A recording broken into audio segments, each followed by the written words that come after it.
Hello, hello, hello. And several of you are signed up. However, right now it's just Brian and myself. So we're going to get the show rolling. I'm going to share my screen, if that's okay, Brian. Yep.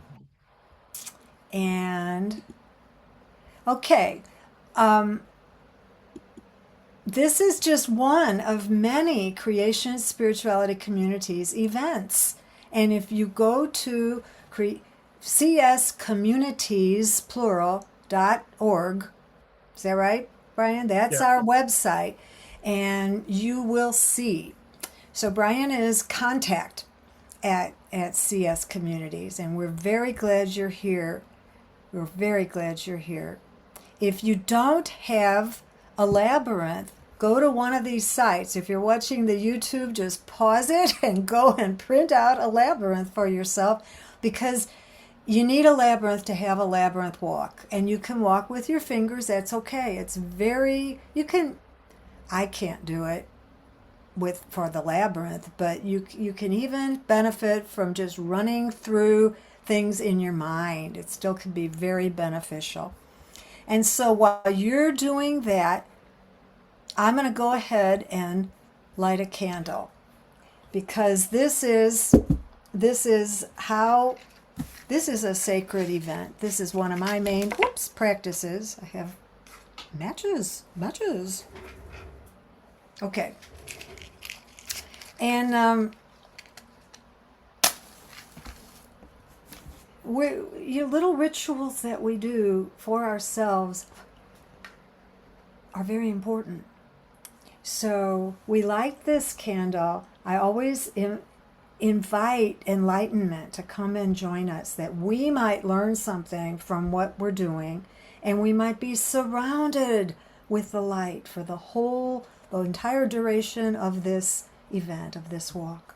I'm just going to set that down. And then I'm going to move into what is essentially a land acknowledgement. It starts really with a thank you. During the pandemic, I learned from this woman, online, of course, Diane Longboat Kahuntakwas, who's of the Mohawk Nation. She's an elder in the Turtle Clan, and she was teaching. It was a short presentation, but the main thing I walked away with is that anything important begins with thanks. So if we can start our day even before we get out of bed, thanks for this opportunity to live my life well. And that's what we're going to do with this walk. We're going to start with a thank you. And then Robin Wall Kimmerer taught me, and it was not actually in Braiding Sweetgrass. It was in something that's in an encyclopedia of indigenous wisdom or something like that. that if we pay attention to something, we notice really how very, very blessed we are. And when that happens, I want to just pull something over here. We want to spend more time with that someone or something, and we begin to think of them as our relatives, our kin. The kin cycle, the kinship continues. And I'm sorry, I'm just forgot to pull this earlier. So this woman, by the way, is phenomenal. She is a mother. She's a Potawatomi. She's a plant ecologist, writer, and the State University of New York Distinguished Teaching Professor at the SUNY College of Environmental Science and Forestry in Syracuse. She serves as the founding director of the Center of Native Peoples and the Environment. So, as I was saying, kinship begins with paying attention to all the more than human beings around us, not just people. You know, I know I've read books where natives called the trees the tree people, and they're the brother, the rabbit and sister sun, sister moon, I guess would be father sun. We develop this gift thinking about how blessed we are, how really we are just incredibly, we're in awe because we're so blessed. And we are filled with gratitude, and we think of them as our kin, and we want to pay more attention to them, and the cycle goes on, and that is what I think Mother Earth needs right now. So, because labyrinths and we are connected to place, this earth, the entire universe, and people, one another, we want to deepen this connection and now begin by walking the first path of creation spirituality with an attitude of awe. And I honor the cosmos. And if you want to use body prayer and stand up with this, that's great. I'm not gonna, because I am still kind of reading. The cosmos, 13.81 billion years old. The observable universe is 93 billion light years across. And it's constantly expanding at a speed that exceeds the speed of light. Our common story is very big and very old. It's very wise and very, very creative. I honor our container, our context, our cosmos. And I honor our home, our matrix, our Mother Earth. From the Thanksgiving address of the Mohawks, I read, "Let us put our minds together as one and send greetings and thanks to our Mother Earth, who sustains our lives with her many gifts." I learned from Judy Shook, a CS sage, the traditional Cherokee associations with the directions, which she learned from her grandfather. So when I look north to the earth of which I'm made, I thank you, Earth. And when I look east to the air within my lungs, take a big breath with me if you would. I thank you, air. Please breathe with me again. And when I look south to the warmth of the sacrificing sun that enables the photosynthesis of plants, I thank you, sun. When I look west to water without which we would die, I thank you, water. The stars above me provided the dust which formed the calcium of my bones. Thank you, stars. The minerals and microbes and mycelial systems beneath me provide unseen grounding and essential communication. Thank you, foundation. The soul within me yearns to acknowledge and come into balance with the web of which we are just a tiny, tiny part. I'm so grateful. I honor the plant beings and the animal beings. I honor indigenous peoples before we begin, for their memory is the correct starting point for human history on Earth. They were the original custodians of this land. They held ceremony for eons. And here in Central Virginia, in the eastern foothills of the Blue Ridge Mountain Biosphere, I honor the Monacans, the largest tribe in Virginia today. I regret that you had to fight in U.S. courts to define your ancestral homeland. Thank you for your wisdom. I hold the deepest gratitude and respect for the wisdom of all of our indigenous neighbors, past, present, and emerging. And I honor my Blue Ridge ecoregion. I invite the ancestral spirits to guard and bless this circle, this walk. I invite the angels of light to safeguard all walkers, all of us, and all seekers, and I thank the great mystery who conceived this, who became this, and who remains with us. We are so grateful. Thank you for joining me. So tonight we're celebrating Lammas. It's the beginning of the harvest season.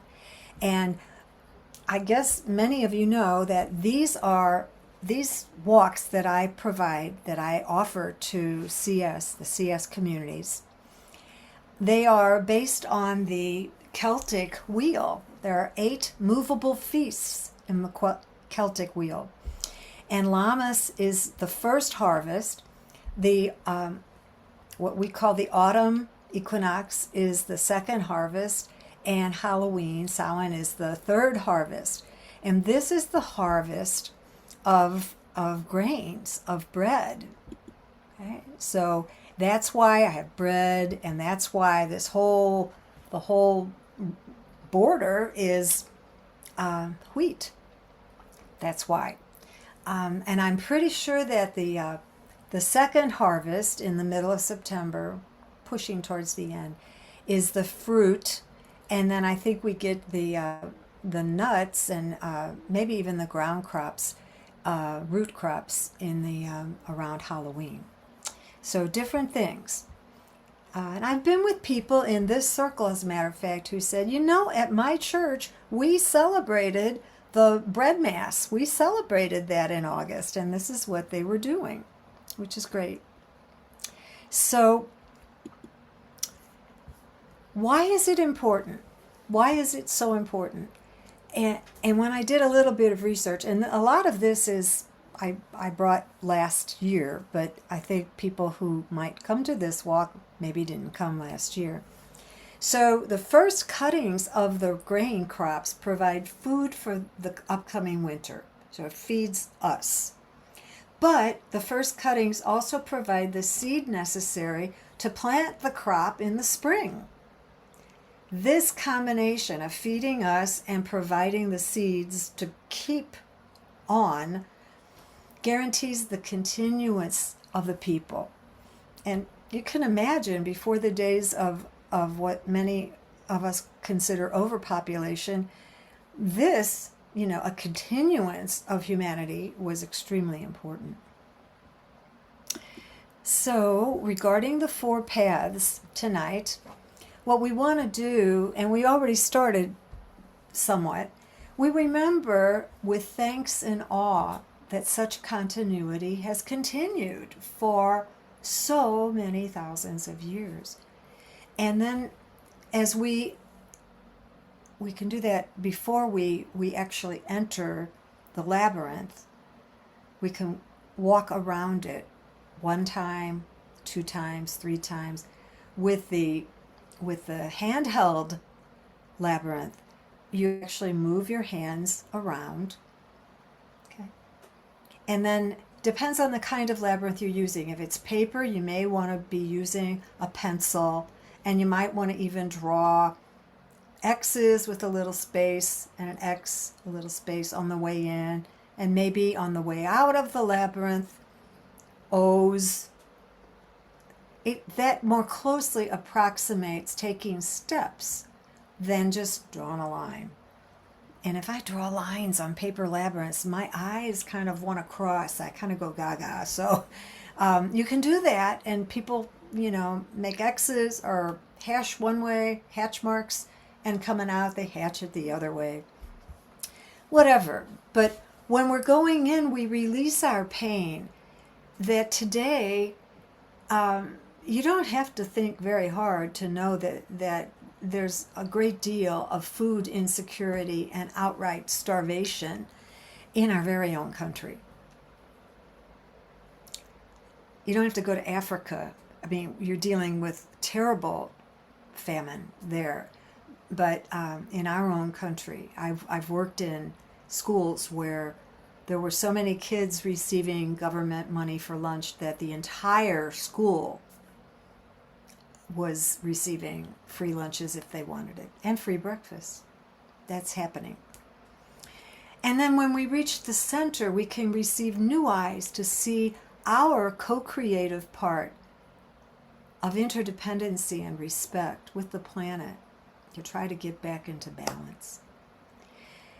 And on the way out, we can celebrate the wisdom of the one song, the universe, as we enter this morphic field. You and I, across the quantum field, are creating a morphic field. And hopefully we're going to continue taking care of the next generations. So, there are various ways on your own you can, Lammas is actually tomorrow, but because first Sunday, it's the first Sunday, and CS always has a first Sunday gathering, we didn't want to intrude on first Sunday. So, Lammas actually is an energy of several days. If you want to continue ritualizing, you can just simply take a walk in nature. You can create an altar, maybe with some bread on it, maybe. You can share a harvest feast. You can make a corn dolly. This in the lower left, I think, is a corn dolly. Oh, that's a wheat dolly, actually. Are these the corn dollies in the upper right, I guess? I don't know. They're dressed. Corn dollies don't have to be dressed. You can write a letter of thanks to the planet or to the farmers. You can pray for continued planetary flourishing. And a part of just about every Celtic feast is ritualizing fire.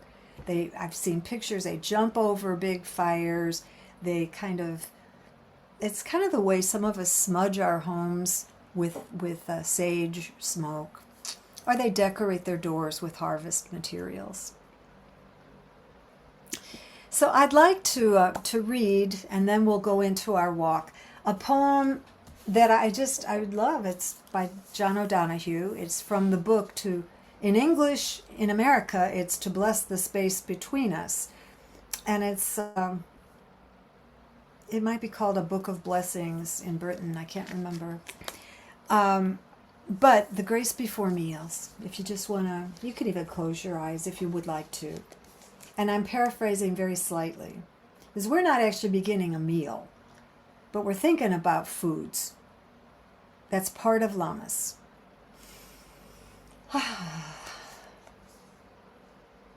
As we begin this walk with grace, let us become aware of the memory carried inside the food we eat. The quiver of the seed awakening in the earth, unfolding in a trust of roots and slender stems of growth, on its voyage toward harvest, the kiss of rain and surge of sun. The innocence of animal soul that never spoke a word, nourished by the earth to become our food. The work of all strangers whose hands prepared it. The privilege of wealth and health that enables us to feast and celebrate.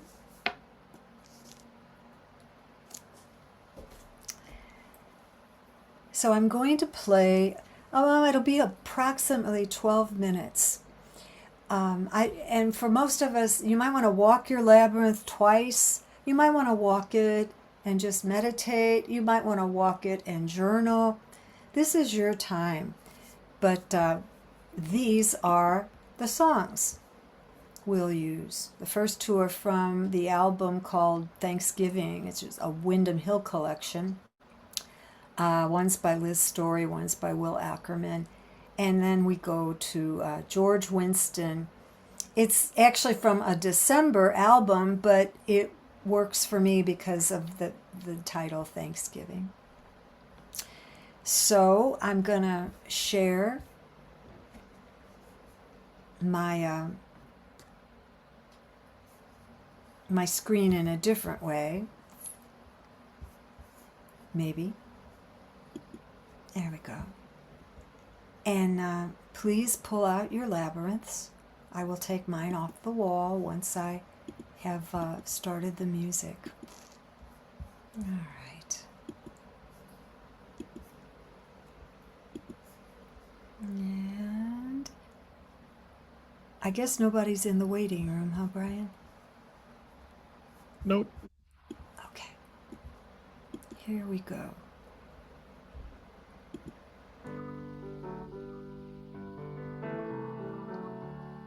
Is it okay? Yes. Thank you.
This is a short poem, Lammas, Poetry of the Harvest. Unfortunately, I don't have the title of the author's name, excuse me. Summer heat is at its peak, the energy of a waning sun, the blessed union's first fruits, twice providing for mankind, sustenance for the frigid months ahead, and seed for the next rebirth. The sun god surrenders his life freely and without remorse, so his earthly children may survive, never really abandoning us, his spirit consumed in the bread and stored in the planting grain. For the many, so goes the one. Yet fear not for the dying, instead think towards the resurrection.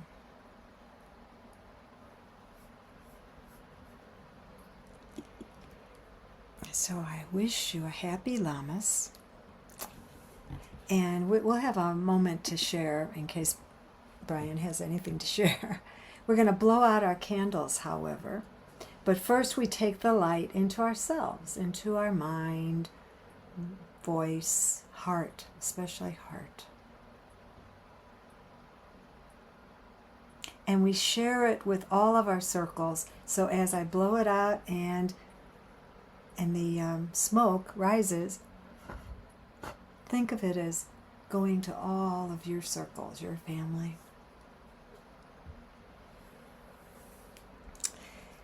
And just before I stop sharing my slides, I just want to tell you that Creation Spirituality Community sponsors all these events. And you can find it right here at that address. I mentioned First Sundays, this week First Thursdays. It's rotation of Global Kinship, Global Dreaming, Cosmic Vespers, and once a year a Labyrinth walk. In 2027 it'll be during Advent. I'm not sure. I have to check with Penny who drives this bus to see if it's happening this year too. I believe December. Yeah. I clarified with her, and they have Yeah. you for December this year. Oops, I didn't mean to do that. Because Penny's offering a Cosmogenesis class. It's Penny Andrews. Kaleo and Elise's they will offer Qigong and Haiku. And there'll be community of practice sessions, I think starting later in this month. And our next CS Labyrinth walk will be on Tuesday, September 22nd for that equinox. And we meet at 4:30.